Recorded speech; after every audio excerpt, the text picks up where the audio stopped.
नमस्कार। आप मेरे साथ देख रहे हैं एन भारत और मैं हूं आपके साथ सुशांत।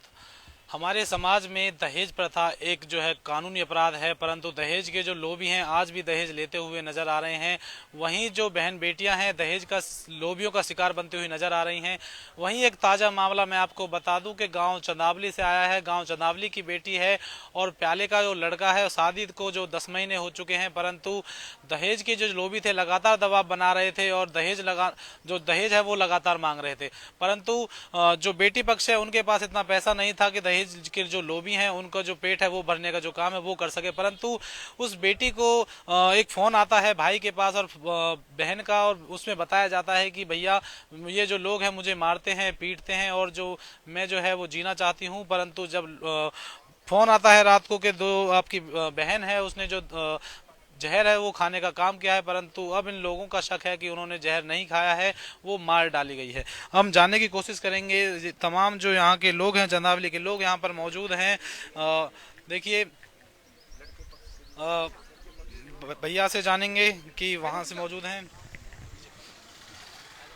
जी चंदावली की लड़की है, जहर खाने से जहर की वजह से मौत हुई है, क्या है पूरा मामला विस्तार से बताइए। ऐसा है, पिछले 10 महीने पहले ही इस बिटिया की शादी हुई है। हमारे गांव चंदावली की ये बेटी है, प्याला गांव में इसकी शादी हुई थी। तो जैसे ही शादी के होने के बाद शादी जो हुई थी वो बिना दहेज के समाज के अंदर जो हमारी प्रक्रिया है उसके अधीन हुई थी। कोई डिमांड शादी से पहले दहेज की नहीं थी। शादी के तुरंत बाद ही बिटिया को तंग करने लग गए, परेशान करने लग गए। मैं एक पड़ोसी हूं उनका, पड़ोसी होने के नाते हमें पता लगती थी और बेटी के फादर ने हमें भी बताया कि भाई बेटी को तंग कर रहे हैं। कई बार हम लोग उनसे मिलने भी गए हैं, मौखिक भी, वहाँ पे पंचायती तौर पे भी गए हैं। तो उन्होंने फिर वो समाज के नाते समझा बुझा के लड़की को रख लेते थे। अभी पिछले 3 दिन पहले फोन आया वहाँ से रात को कि भाई मेरे को पापा ये लोग मार देंगे, मुझे बचा लो। तो इनके चाचा और 2 बंदे और इनका भाई वहाँ गाँव गए। तो वहाँ से इनके घरों में अभी तो कुछ दिन पहले एक बच्चे की डेथ हुई थी। तो इन्होंने वहाँ रोक लिया जी 12-52 हो जाने दो, उसके बाद आप ले जाना। बीते हुए कल रात को 2:30 बजे पता लगता है उसके बेटी के फादर को कि भाई उन्होंने जहर दे दिया है और जहर दे करके बल्लभगढ़ एडमिट करा दिया है एक प्राइवेट नर्सिंग होम में। तो जब वहाँ पे गए तो लड़की की ननद और लड़की का उसका जो मरी है उसका क्या पति के अलावा उसका पति का जीजा, वो तीनों वहाँ पे मौजूद थे। तो लड़की की ननद ने कहा कि हमने जहर दे दिया है और जो तुमसे करना हो वो कर लेना। तो उसके बाद जो समाज वहाँ पे इकट्ठा हुआ तो बीते हुए कल रात को उसकी डेथ हो गई।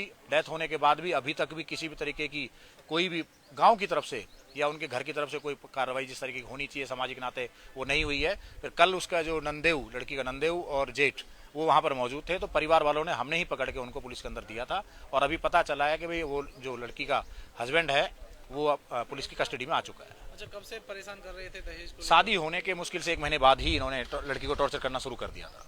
जी, तो शादी कितने समय बीत चुके हैं? शादी को 10 महीने हुए हैं भैया अभी मात्र। तो लड़का क्या कर रहा लड़का एक अपने उसमें प्याला गांव में ही दुकान चलाता है। है? तो किस तरह की कार्रवाई चाहते हैं आप?